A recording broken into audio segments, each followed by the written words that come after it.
It's time to talk about UGC. I'm Jeff Grubb. I write for Gamesbeat. I want to thank everybody for joining us.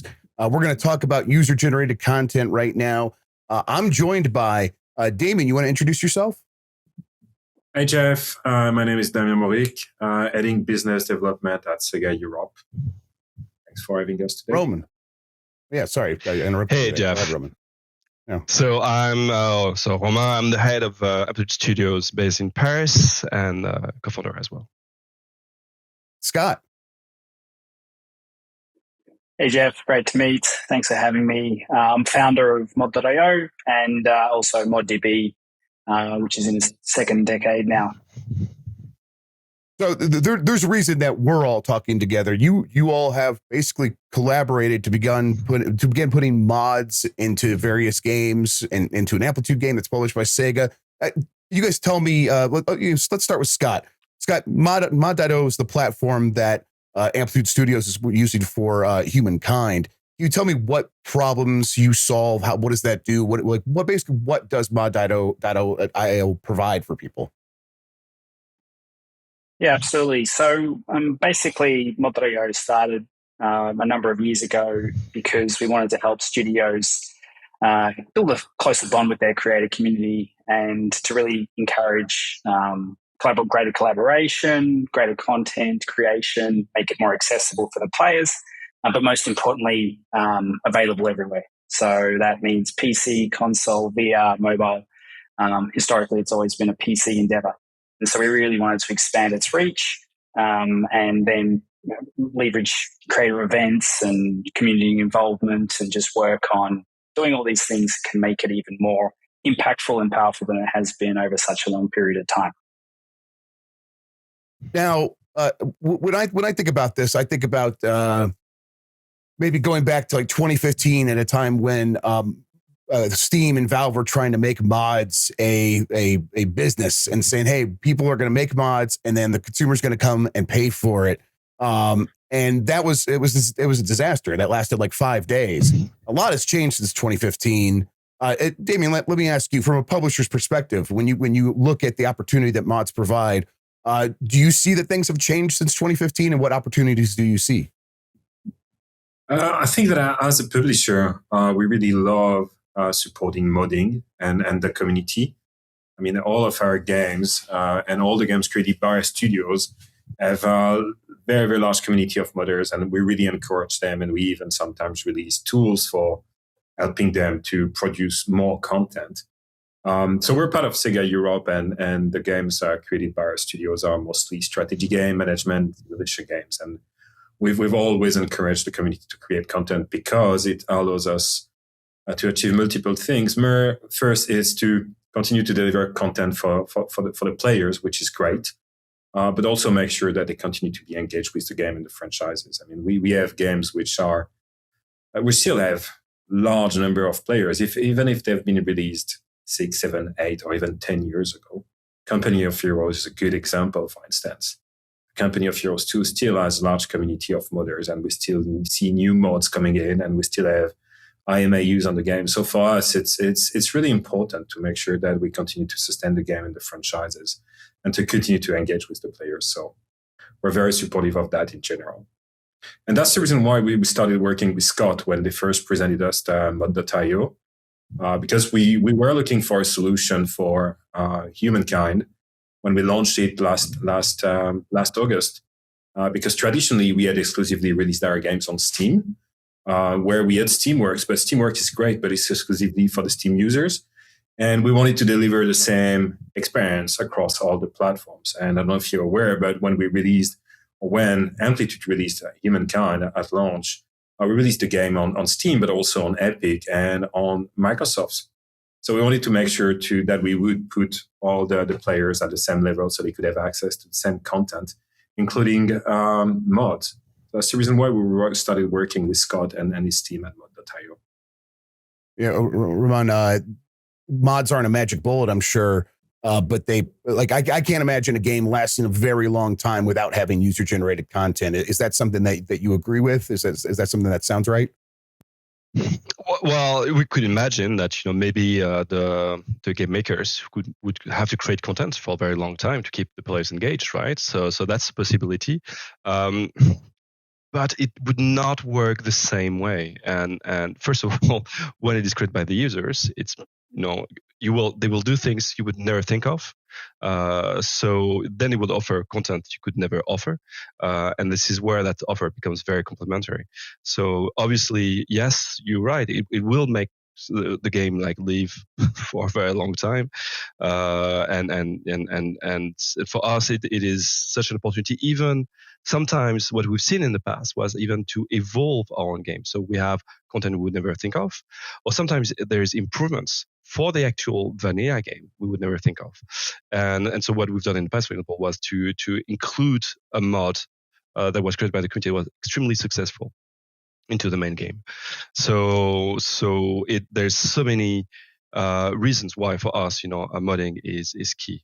Make the game better, keep the players engaged for longer, discover new things, new games. Nearly you could make nearly spin-offs, basically, of your actual games you could nearly create.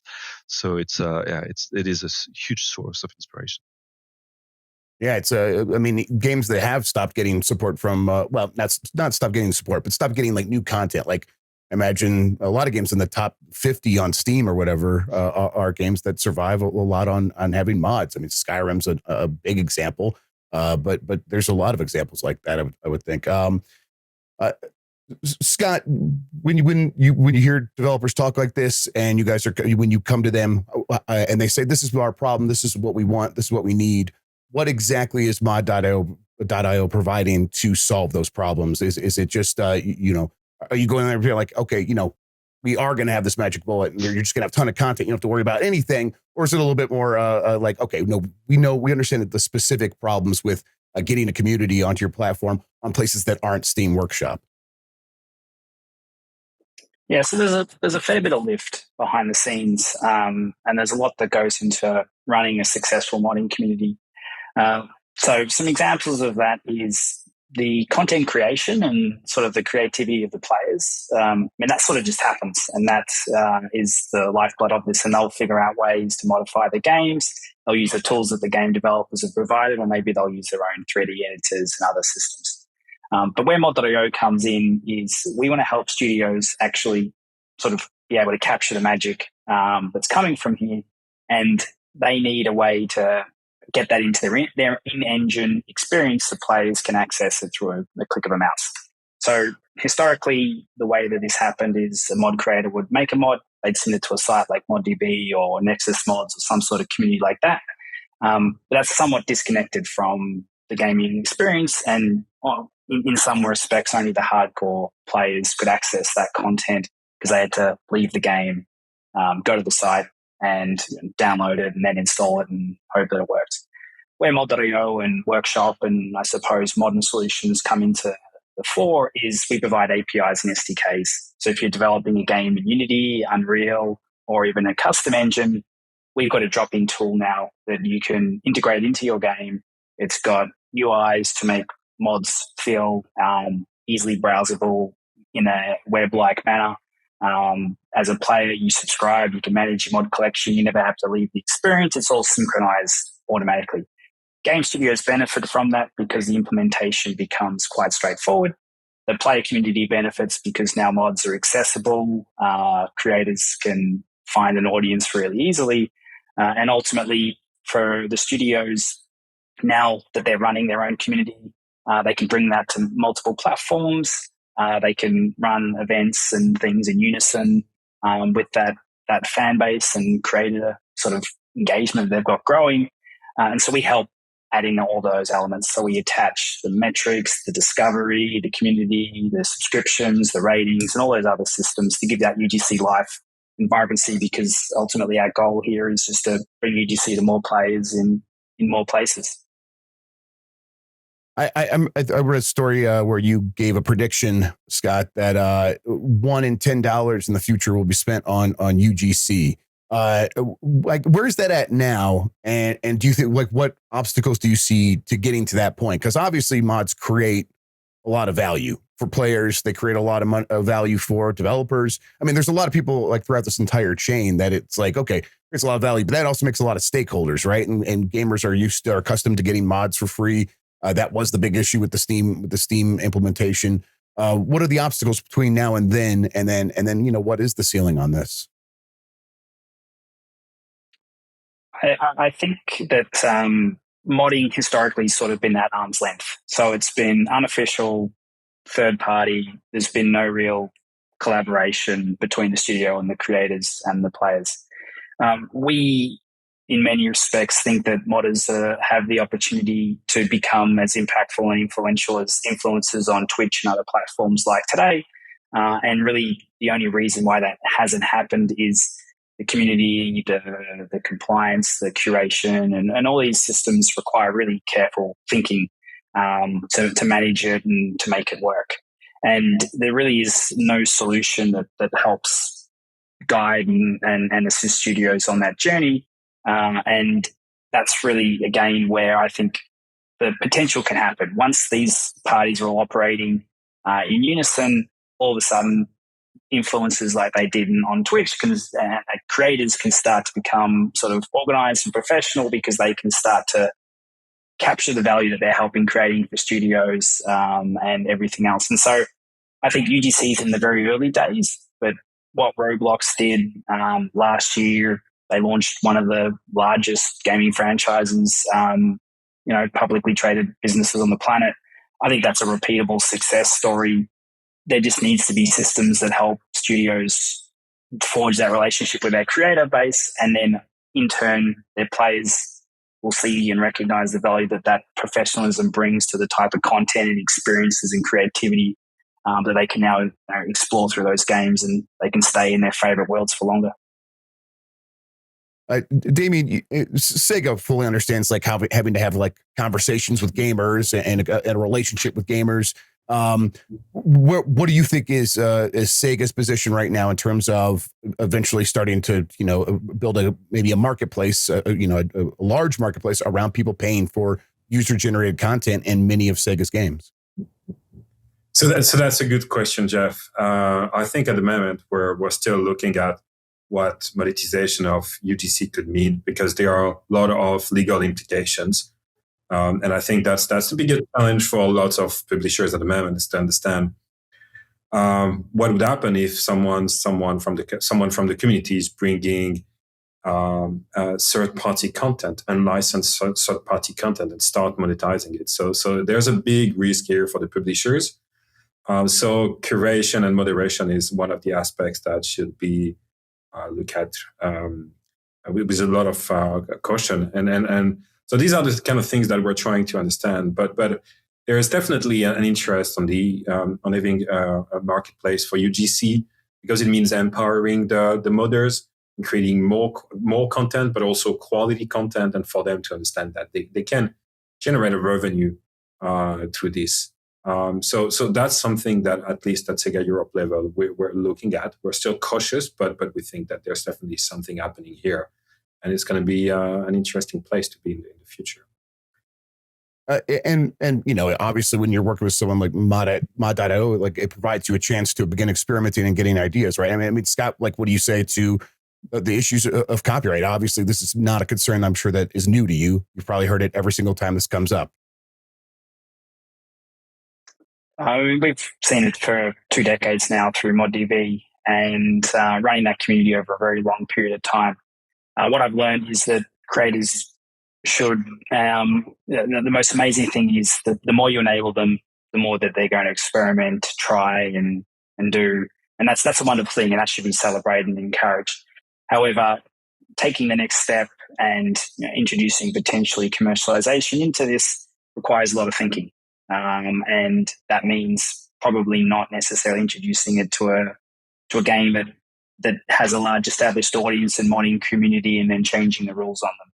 So there's certainly going to be steps in there, and maybe step one might be just patronage in these sorts of models where it's almost a voluntary contribution from the players that want to back their favorite creators and encourage them to make more and different content. With regards to the copyright, that's just about curation, moderation, and systems like that help identify fingerprint. Users can report that content, actioning and taking it down. And we tackle that in a lot of ways. There's like 5 or 6 systems that have do it all on a programmatic level, whether it's surfacing the best content, which happens naturally through the algorithms, to responding to user reports and allowing users to report content 24/7, to actually having full-blown moderation and curation systems where you can choose what content to elevate, promote, and the like. So there's numerous tools that will help, I guess, address that concern, because it's a focus and it's something that has to be solved if UGC is going to level up in the way that we believe it can, and studios can really build around it as a business model and encourage it, because it's really powerful for them and their players, and everyone sort of wins without those risks. Yeah, part of the the excitement of mods for me is that it does feel like a bunch of people who are unshackled by the bounds of copyright. Romain, when like you see like someone in the community put Thomas the Tank Engine in a game that you're working on or something like that, and it's like or something silly like that, Macho Man Randy Savage coming in and giving an elbow to an entire city in one of your games. Is that exciting? Is that something you guys? Oh man, I wish we could like be completely silly like that. And it's nice to see that someone is unshackled in that way, or is it just something that's like, oh yeah, that's neat? That for us, obviously, we love that. So, as when you're a developer, you love to be irresponsible about these kind of things, and just to think about, what's just fun and who cares, and if someone is not happy about it, they will mention it, and maybe someone will take actions due to that. But sometimes you just want to see these things happen in your game, around your game, and just wait and see what are the real consequences. I prefer to see that than the other way around, when we're being too defensive, when we forbid us to try things or user generated content, and therefore, because sometimes you also have people who will have an IP who will be used in a mod for your game, and you could suspect that, oh, I have to do something. Maybe I should take down that IP, which is not mine, in that mod in my game. But maybe actually the IP owner doesn't mind it. Maybe actually it is pure advertising. It is actually showing a new ways to adapt their IPs. So that's why I think it is, and Scott will know that much better than I do, but it is a tricky topic, because sometimes actually it is good, to see unowned IPs in mods. So anyway, as a developer, I would love to be, irresponsible about these kind of things. I would love to see, if that happens in my game, and if nobody minds, it's great. If someone else minds, then it's taken off. That's fine. But at least we should try that. So yes, I'm looking forward to that. I mean, my first my first experience with kind of these issues was 20 years ago, actually, and was when we released my first game was Battlefield 1942, and the first mod that was successful on it.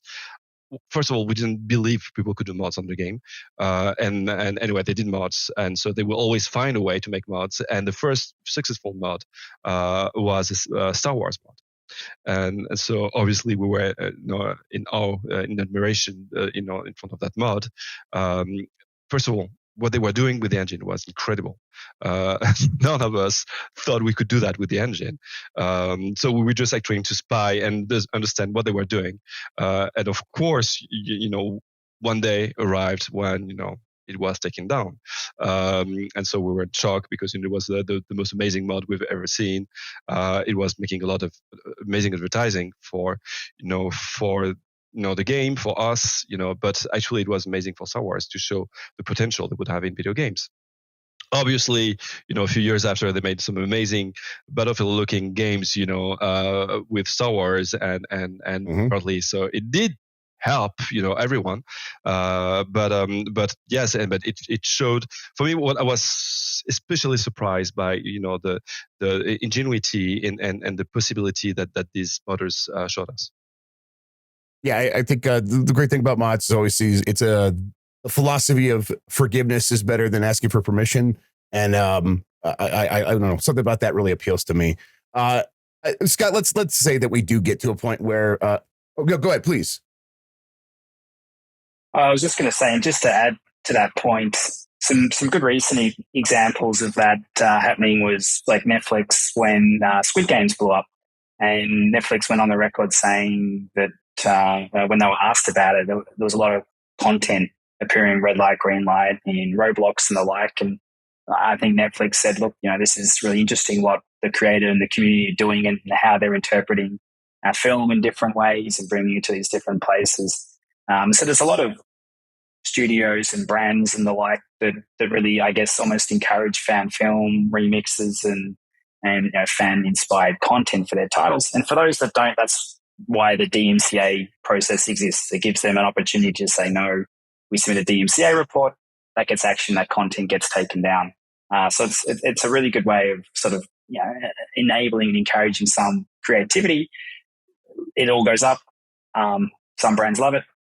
Those that don't have DMCA to use as to action it appropriately. It's a thing. I've probably said it on a panel before, but the remixing video games is in its DNA. We started with like Space Wars, the first digital video game, and then the second video game was just a clone of that. And so when it went from video game to plural of video games, it was just a clone and things remixing one another. And so building on that culture just seems absolutely crucial to building out what games can be, because that's what it's always been.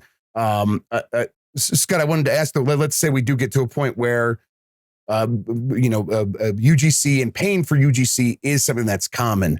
One of the big hurdles I see there is figuring out the pathway towards like getting that money like through platform holders. Let's say you do it on like PlayStation. There's a lot of people there that probably want to get a cut of each payment, right? Like you got to pay your 30% to Sony. Is that how it would work, or would it bypass the store? That probably wouldn't be allowed, right? How does that work? Yeah, everything that we're doing is in unison with the partners that we're working with. So ultimately, we're an enabler. And we see our role as we don't run our own store, we don't create our own games. We just provide optionality to studios. So if there's interesting things they want to do and experiment with user-generated content, we ultimately facilitate that. And we do it in a way that is compliant and works with all of our partners. So if that's Sony, if that's Microsoft, if that's Nintendo, if that's Steam, whoever it might be, we follow those rules. We enable what the studios want to do. They have the ability to turn those features on and off as to what works for them. Inevitably, yes, anything that you do release through those systems ultimately has to go through their payment systems and flows. And so they will benefit from this as well. And that's how these things work. And that's why they grow and flourish, because if you try to cut someone out of it, then naturally they're going to try to stop it. And I think it's awesome that we're starting to see user-generated content and mods appear on consoles. Like we've seen that at mod.io. The games that we're working with that have done it have seen incredible player sort of reactions and engagement, because us PC gamers in some ways have been spoilt. And I've been playing Counter-Strike now for 20 years. I've been playing Team Fortress for almost 25 years now. Console gaming is really, it's only happened in the last few years. And so I think it's awesome that Microsoft's got Minecraft and that sort of brought UGC into their DNA. Sony's got Media Molecule and Dreams and all the games that they've created. Nintendo's got Super Mario Maker. So they're all starting to see how engaging and awesome it can be when you unleash a little bit of creativity in your player base. And I think it'd be awesome if third-party studios can now start to do the same. Everyone, ultimately wins. I mean, that's what it's all about, right? Like games need different ways to sustain themselves. They engage their players to provide more content.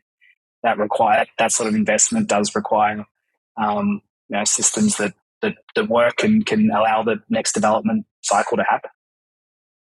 Yeah, I mean, even as big as gaming is getting, a big reason that gaming gets so big, I think, is because we're a rather insular community where it is for many gamers their number one hobby, and that means they're spending a certain amount of money on it, and it makes it bigger because they're very passionate about it. Like the passion is above many other hobbies, I think. But that makes people want to contribute, makes people want to sit down in a Discord with one another, come up with ideas, and then execute on that.